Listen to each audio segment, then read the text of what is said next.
Go. Hi, Nathan. Just one locals with Raidraptors. Raidraptor. Okay. Let's see what the goo is. Okay, so first the ocean of extenders I have. Yeah. This one just summons itself out of hand and another Raidraptor for free if you only control winged beasts or you don't control any monsters. Pretty good card. This one summons itself out of hand, and then if you have an Xyz with an Xyz monster as material, you can special summon a Raidraptor monster with a graveyard. Pretty good card. Yeah. I cut this down to 2 today. Try to get down as close to 40 as possible and getting 41. I like this a lot because it means you could search it if you need it, and then if you're wanting to, if you like draw really well and you draw enough extenders, you can just leave it in the deck and then add a SP Lull Knight to your inboard. It's pretty neat. Yeah. Because this one Raidraptor locks you, so. Oh, okay. Yep. This is the only one in the deck that actually Raidraptor locks you, so. And then 3 of this one, just generic extender, pretty good. And then one that's like kind of an extender and kind of a normal summon is Raider's Wing. Yeah. If you don't open a normal summon, you normal summon this one. And this is like the best card in the deck, because you open this plus an extender, you do like your whole combo through like multiple hand traps. Yeah. Like it plays through Nib, plays through Imperm, plays through Veiler. The only hand trap that kind of hurts it is Ash. And then if you draw an extra extender on top of this plus another extender, you still do the full combo through Ash. Okay. So it's just really, really good. So this plus an extender is also full combo. Yeah. Through Ash. Honestly, theoretically, any 2 level 4 birds on the field is full combo. Okay. So this one just makes your Xyz monsters that it's under untargetable, which is really good. And then 3 of the best card in the deck, which is just, I know I just said this is the best card in the deck, but this is probably actually the best card in the deck because it's just the one card. It's the only 1 card combo. It's really, really good. Yeah. Fair. And then the target we send off of it is this one. This is also technically a normal summon. That's not bad because after you detach it off one of your Xyz monsters or you link it off, you can banish it to search another Raidraptor card. So it's actually not terrible. If the deck was short on good normal summons, I'd probably play more of that. Yeah. But the way you play this deck, if you open this or you don't open this and then you make the Y-Strikes, you summon this out of deck. So you just always get it out of deck, so I think it's fine at 1. Yeah. And then I also, this seems like a lot of normal summons, but I played 3 of this one as well. But this one, if you open one of these, isn't like you can just summon this out of hand for free because these are both 1 card Marine 4s. Yeah. And this summons itself by detaching Xyz. So these don't really conflict with each other.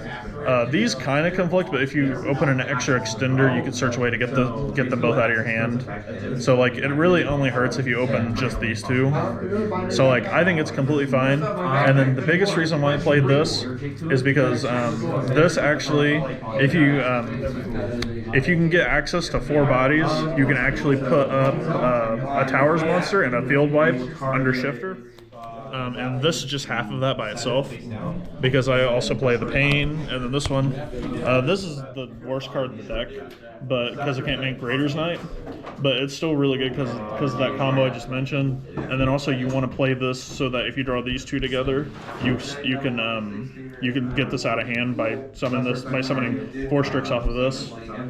So it's still pretty important, and it's not like terrible because it at least helps you make 4 Strix. And then like the last engine card that isn't like an engine requirement necessarily is Foolish. It's just another 1 card combo. Just pretty much more copies of this. Yeah. This is like your normal summon. So it's really, really good. And then for the rank ups, I played Skip Force and Rise Rebellion. They're both like really important. You search them both out during the combo. And then I played the Roost. I don't play the Trap. I actually side deck the Trap because the Trap's really bad going second. Yeah. This is at least really good if you like force a grind game with your hand traps. So like I still think this card's pretty good, and it could search this out. So it does kind of help you play through stuff occasionally. Yeah. There's a search target, so yeah. Fair. So yeah. It's all the Raidraptor stuff. Yeah. It's all the engine. The sea of Raidraptors. Yeah. So it's a pretty big engine, but honestly, like it's not as bad as a lot of people say it is with playing through interaction. Like there's a couple games I won today going second with just all engine. Like if you ever play against any of the lower ceiling decks like Cashier or anything like that, you can kind of like just play through their board with just engine. But like I chose to kind of play like Still a decent amount of hand traps, but not like an incredible amount of hand traps. It just side into more hand traps. Yeah. When I go second, because like I really hate bricking with this deck. So, but yeah, that's it for the engine. Or are you wanting to go? It goes to hours. Anything I can't do over. And then the non-engine cards are pretty simple. Ash, Valor, Imperm, Tactics, and Ogre. I never drew Ogre.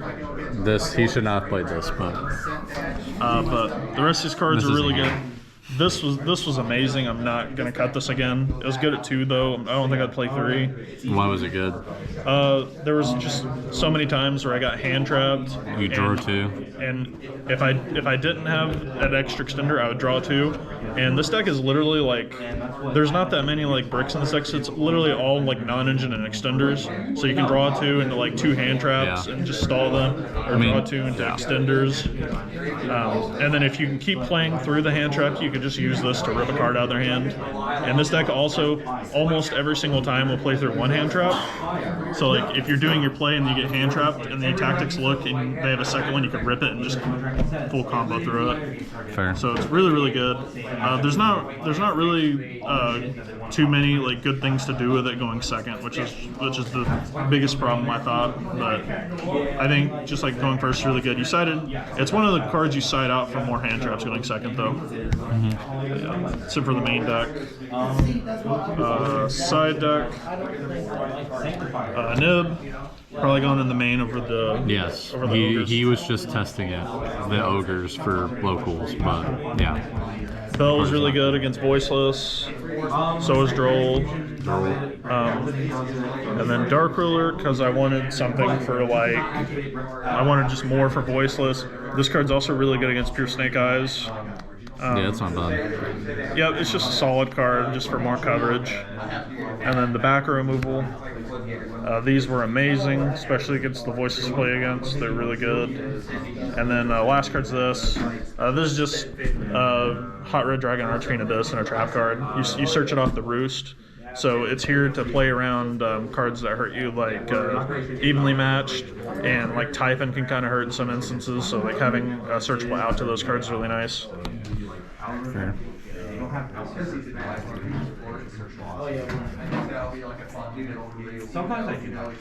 And then extra links first, 2 Eye Strix. Really, really good link monster. Summons from deck and then sets a rank up. So just very high value link monster. Yeah. SP. You can kind of play around Super Poly with this sometimes by summoning it and yeeting itself off the field.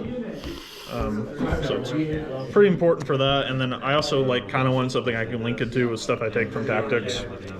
3 of this. I make 3 in every combo pretty much, so it's pretty important. 2, you could just play 1, but I like 2 because if you like make the first one and you get hand trapped, and then you pass on nothing, and then you hand trap the back, and then you can make a second one on the next turn. It's just game. Yeah. So having the second one is game winning at times. Then this is what you go up into with that most of the time. Going first. And then going second, you can make this. And I made this once today, and it got up to 21,000 attack. It's pretty funny. It was against dinos. Yeah. And then this searches the Skip Force to rank up into this. Yep. This is like probably the best card in the whole extra deck because it creates a point in the combo where you can get to where Nib doesn't matter at all afterwards. And there are hands with like Raider's Knight, or if you're feeling really risky and don't think your opponent has Emperor Valor, where you can summon this on the 5th summon. So like it's like the best card for playing around Nib, and it's just your like second combo extender from the extra deck. It's really good. And then Towers monsters. Yeah. Yep. They're pretty good. They're unaffected. You And they're summon 4K them, and summon them, 3,500. and they can usually out this one. Sometimes they can out one of these, but they can never out all 3. So, Yep. pretty good. Unless they play Raw Sphere mode, which good on them. And then I played this card. I never made it, but theoretically it's like a time card, and also It's not bad. There are some situations where it's like the best thing you can do. It just pops a monster, or Yeah.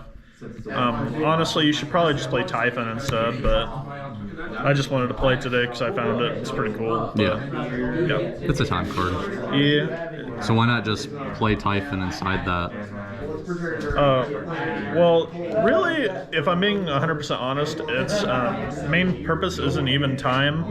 Its main purpose Wait, is... you can play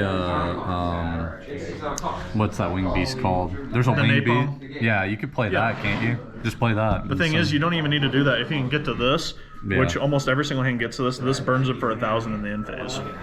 That- So, like, yeah. If they don't control any monsters, it burns it for 1,000 Oh, in yeah. the end phase. Yeah. So it's pretty good. Yep, that's But pretty good. the reason I actually play this is because in my like ideal build, I play 3 of this card called Rank Up Magic Revolution Force, but I don't have that yet. So basically, what that does is the quick play non-once per turn that ranks up by 1.